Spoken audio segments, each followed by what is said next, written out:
How are you doing, math learners? This is your free access math teacher Ash, and welcome to ML with Sir Ash.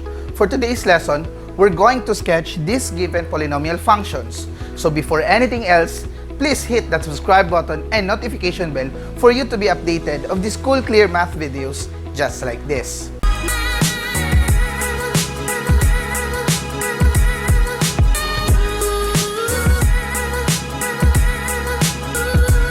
Hello math learners, welcome to our new session.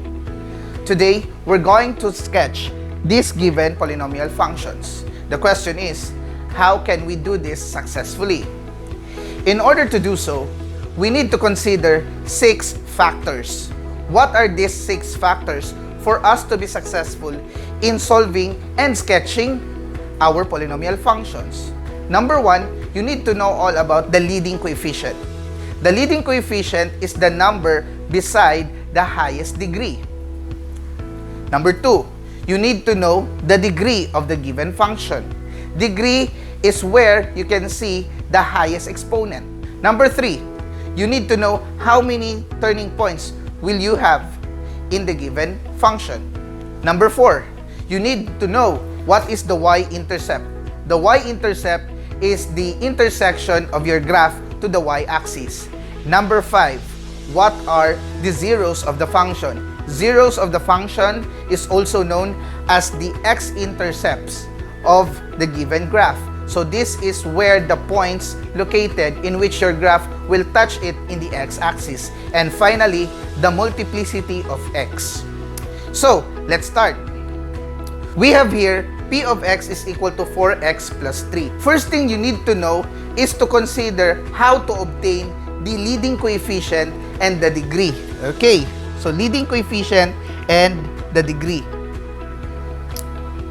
As what I've said, the leading coefficient is the numerical coefficient of the degree, and the degree is the highest exponent of the given function.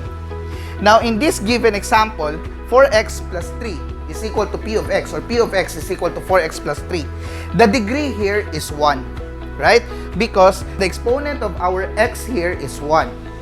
And the leading coefficient, or the numerical coefficient of our term with the x is 4. Okay. Now, by knowing this, what you will do is, for the leading coefficient, you need to get the sign. What is the sign of 4? It is positive. Okay. While in the degree, you need to know the nature, whether it is odd or even. We have here 1. Is 1 an odd or an even number? Okay, very good. It is an odd number. Okay. By getting or by obtaining these 2 factors, you will know the end behavior of your graph. What do you mean by end behavior? The end behavior of the graph are the directions of your arrows. Remember that in a graph, there are 2 arrows. It could be facing upwards. It could both be facing downwards. It could both face oppositely, and it is increasing, or it could be decreasing. Therefore, what are the consideration for us to know whether we will have decreasing, increasing, or both downwards or both upwards end behavior? Okay, let's consider our techniques. LC, which is the leading coefficient, and the degree, okay, which is the highest exponent. If the LC, or if the sign of the LC is positive and your degree is odd, then the end behavior is like this. It means the arrow will start at the bottom and it will end up upward. If the leading coefficient is positive but your degree is even, both arrows will be upward. Now, what if your leading coefficient is negative and your degree is an odd number? Therefore, that will become an upward for the first and a downward arrow to the second. Okay? And finally, if we have a negative leading coefficient and a degree which is even, then we have both arrows downward. Okay? So, I will be teaching you what are these jurisdictions. Now, we have here, let's go back to our example. we have here positive odd number. So it is positive odd number. Therefore, our end behavior is like this. Okay. Later, you will know what I really mean about this kind of things. Now, let us go to the third condition, the number of turning points.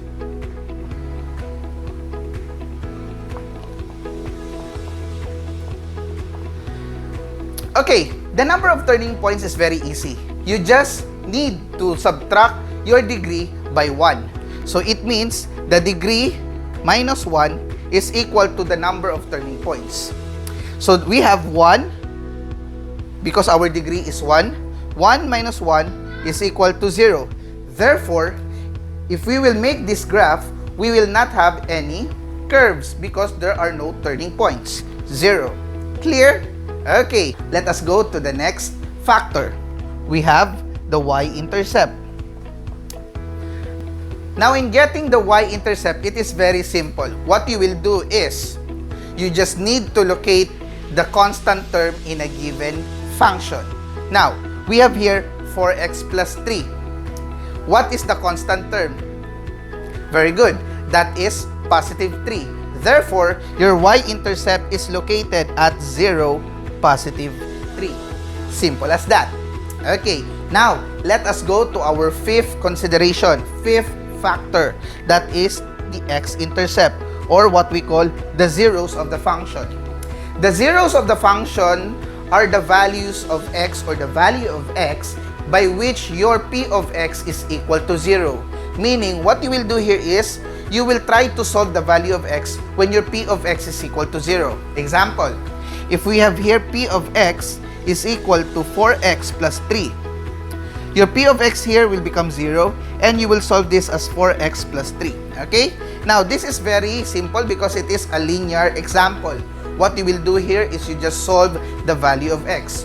So, in order for us to solve the value of x, what we will do is, we isolate the value of x, or we isolate the x variable. So, we change, or we transpose plus 3 to the other side, giving us 0 minus 3.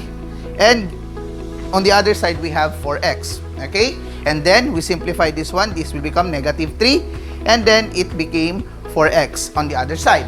However, this is not yet finished because we need to isolate the value of x. We will only stop if we have x equals or equals x. Okay?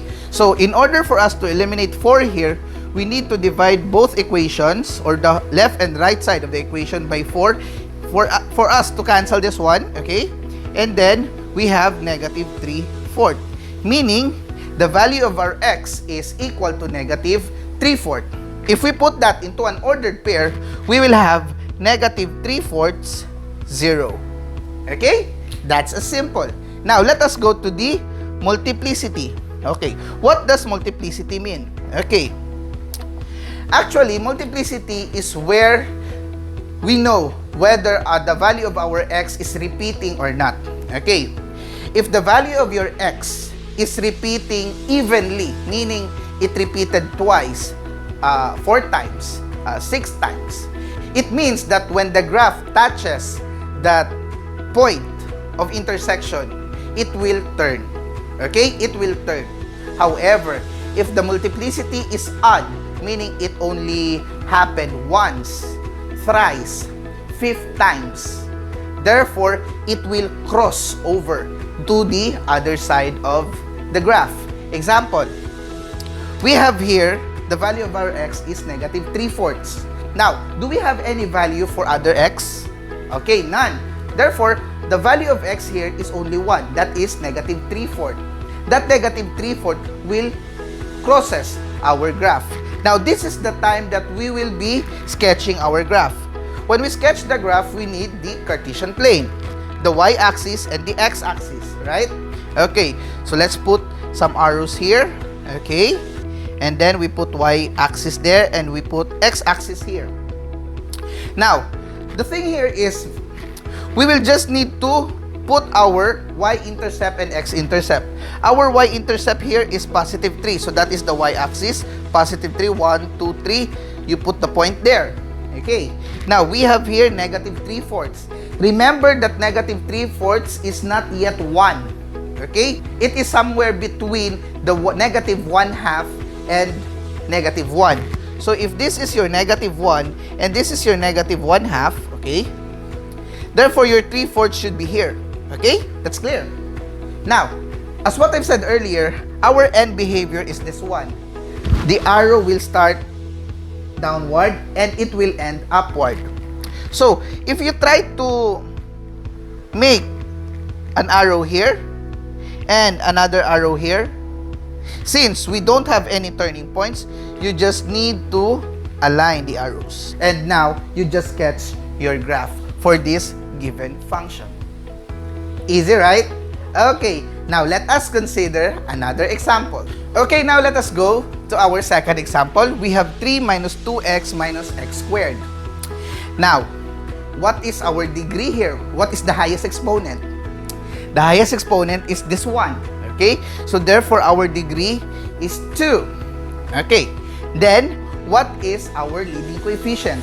The leading coefficient is the number beside our degree.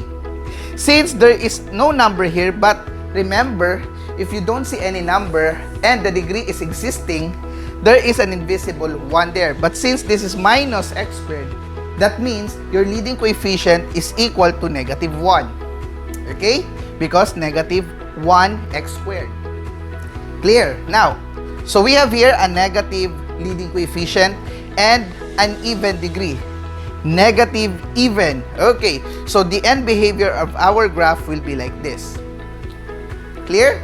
Very simple, right? Okay, now, let's go to the turning points. Remember that the turning points is very simple. You just get the degree minus 1. So that means 2 minus 1 is equal to 1. Therefore, at most, we have 1 turning point. So therefore, the graph will turn once at most. Okay. Next, we go to the Y-intercept. Y-intercept is the constant term in your function. What is the constant term here? Very good. That is positive 3. So we have 0, 3. This one. Okay. Next, we go to our X-intercept. X-intercept, we need to solve that one. So we have P of X is equal to 3 minus 2x minus x squared. In getting the x values for this one, we need to make our P of X is equal to 0. Okay, so we have 3 minus 2x minus x squared. Then, you just need to transpose. This will give us x squared plus 2x minus 3 is equal to 0. Clear? Okay, very simple. Now, this is a quadratic equation. Remember, in our video about quadratic equation, you can solve quadratic equations in 4 ways. 1 is by extracting square root, 2 is by factoring, 3 is by using completing the square, and 4 is by using the quadratic formula.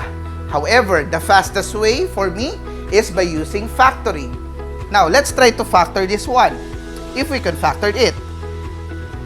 So, what is the factor of x squared? That is x and x. What is the factor of negative 3 such that when I add those factors of negative 3, it will result to positive 2? Okay, very good. That is positive 3 and negative 1 because positive 3 times negative 1 is negative 3. Positive 3 plus negative 1 is positive 2. Okay, by doing so, I will just separate the two factors and equate it to 0. Okay, giving me an x value of 1 and here giving me an x value of negative 3 by just transposing. So I have now two values of x because we are talking about x squared. Therefore, we have two values. So therefore, my x-intercepts are 1, 0 and negative 3, 0. Okay, now let's check here. What are the multiplicity? We have two values of x. However, this value repeated once. This value repeated once. If your multiplicity repeated oddly, meaning once, thrice, or 5th times, meaning the graph crosses your x-axis. Okay, so let's make our Cartesian plane. We have positive 3 in our y-intercept. Okay, this is our y, this is our x. So positive 3 we have here. Okay. And then we have 1, 0. That is in the x-axis. So value of 1. So this is 1. And we also have negative 3. 1, 2, 3. So this is the negative 3. Now, as you can see, both arrow faces downward. So we can make two arrows here that faces downward. Okay. And we can make our graph like this. Alright. So you have now your graph for this given function. Easy, right? Okay. Now, let us go to the third example. Okay, math learners, we are down to our third example. We have 2x cubed minus 5x squared plus x plus 2. Okay. So, what should we do in solving this one? First is we need to know the leading coefficient. What is the leading coefficient and degree rather? What is the highest degree? Okay, the highest degree here is 3. Highest exponent. Okay, now, what is the numerical coefficient of x cubed? Okay, very good. That is 2. Therefore, the sign of 2 here is positive. Our degree is odd. So, this end behavior is just the same as our first example. So, we have downward and upward. Okay? So, now let us go to the number of turning points. We have degree here as 3. You just subtract it by 1. And the answer is 2. Meaning, you have 2 at most turning points. Okay? 2 at most turning points. So, you will have 2 curves later. Okay? Now, what is the Y-intercept? The Y-intercept is the constant term. Okay, we have here positive 2. Therefore, our Y-intercept is at 0, 2. Now, let us solve for our X-intercepts. Okay, since we have x cubed here, most likely, probably, we're gonna have 3 values of x. Okay, let's start. We have P of x is equal to 2x cubed minus 5x squared plus x plus 2. Okay, what we will do here is very simple. Since this is a cubic function, technically, there are techniques that we can consider to solve, okay? By the use of, we could use the factor theorem. We can also use the synthetic division and the long division. However, our divisor will be trial and error. So, in order to use trial and error, we need to consider the factors of our we need to consider the factors of our constant term too. Okay, so I'll just use the synthetic division. So, since this is 2, okay. So, as we can see here, the terms are decreasing. So, I could just write the coefficients of each term. We have 2, we have negative 5, we have positive 1, we have 2. 2, negative 5, positive 1, and positive 2. Okay. For those people, or for those of you who don't know how to use synthetic division, we have a video of that one in my playlist. So kindly go over with that for you to be well aware of how the technique works. Okay. Very simple. This synthetic division is very simple. What we'll do here is you drop, you times, you add. You drop, you times, you add. I drop 2, I multiply 4, I add. Okay, so that is negative 1. Negative 1 times 2, that is negative 2. I add, that is negative 1. Negative 1 times 2, that is negative 2. Therefore, 0. So, it means that this is a correct factor. Okay? So, therefore, if your last given or the last result is 0, it means that that value is a factor, or that divisor is a factor of your given function or equation. Okay, so I already have 2, 0. Okay, next.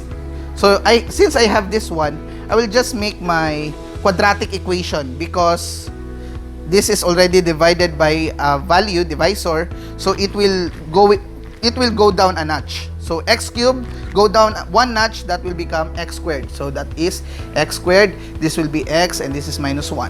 Okay, so I have now 2x squared minus x minus 1.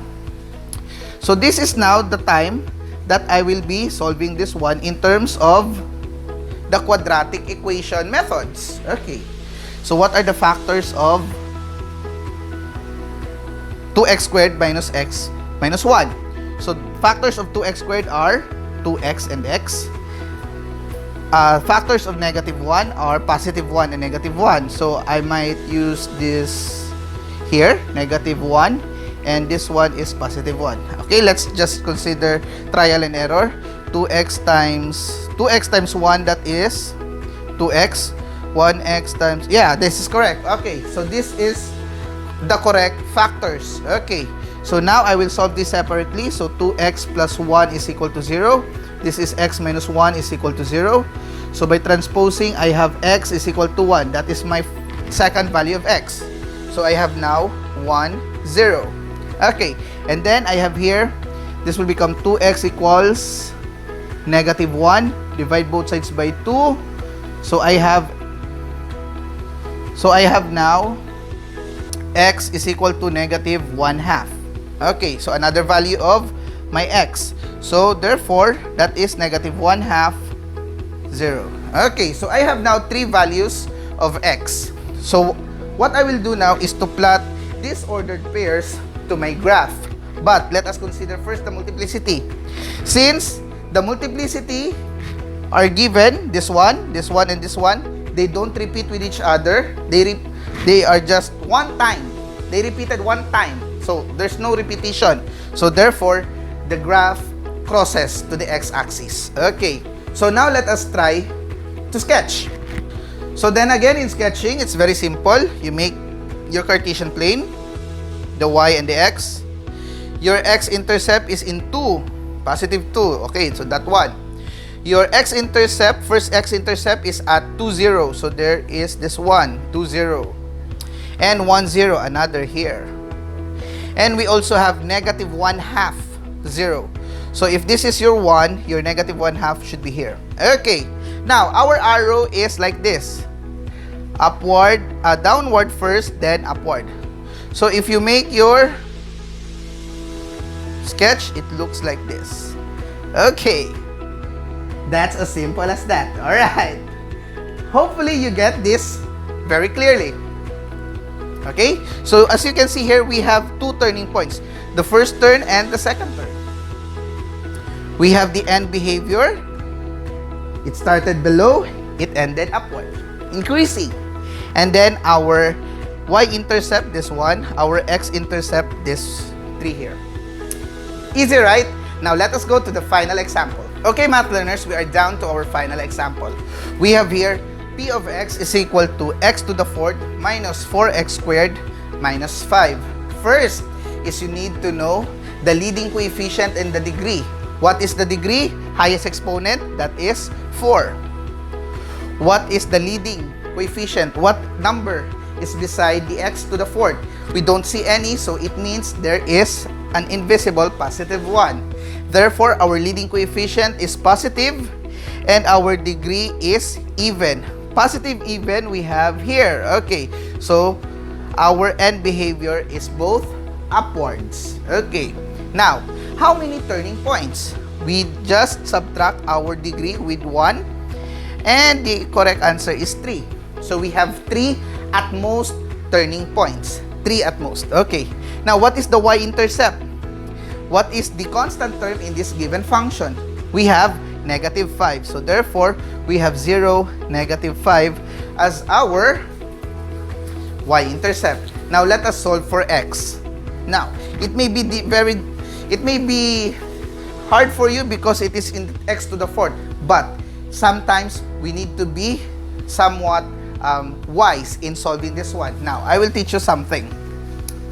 We have here x to the 4th minus 4x squared, okay, minus 5.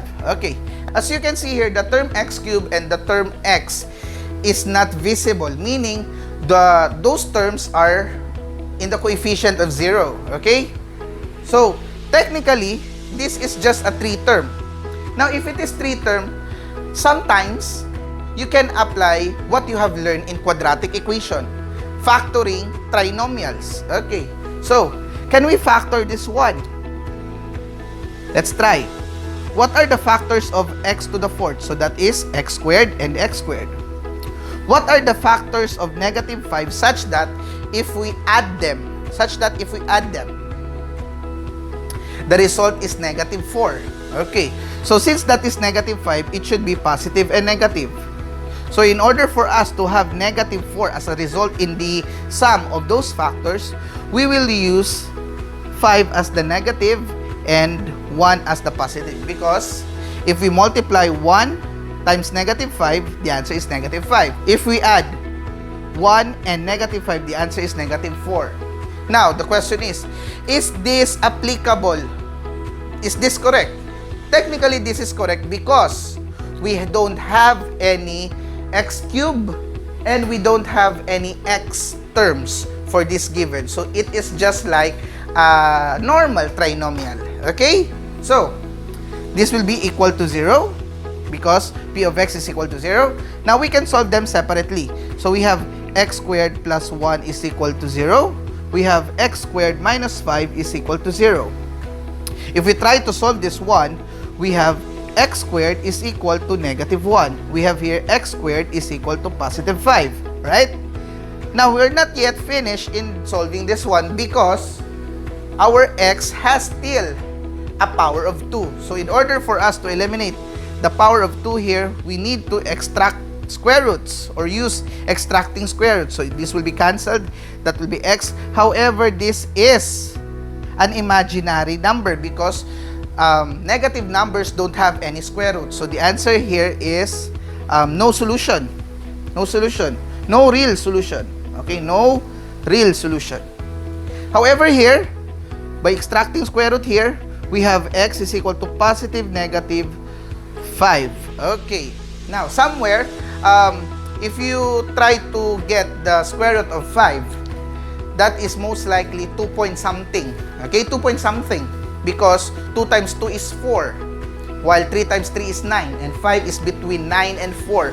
So, it means that the value of square root of 5 is 2 something. Okay. Now, by doing so, we have now square root of 5, 0, and negative square root of 5, 0. Now, if we sketch our graph, we have only 0, negative 5, that is here. Negative 5, okay, somewhere here, okay. And then, we also have square root of 5 and negative square root of 5. So, as what I've said earlier, that is 2 something, 2 point something. So, if we want to use this one, okay, that is 1, 2, 3. This is 1, 2, 3. So, positive 2 point something. So, that is where here. Okay. And negative 2 point something is somewhere here. Okay. Now, we have here 3 at most. Right? 3 turning points. How can you make 3 turning points with these arrows? So, our arrows is like this. Our arrows is like this.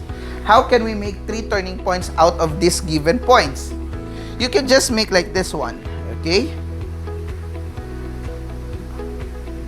Alright. So, right now, you have 3 at most turning points. And 2 intercepts. 2 intercepts in the x-axis and 2 intercepts and 1 intercept in the y-axis. Simple as that. Okay.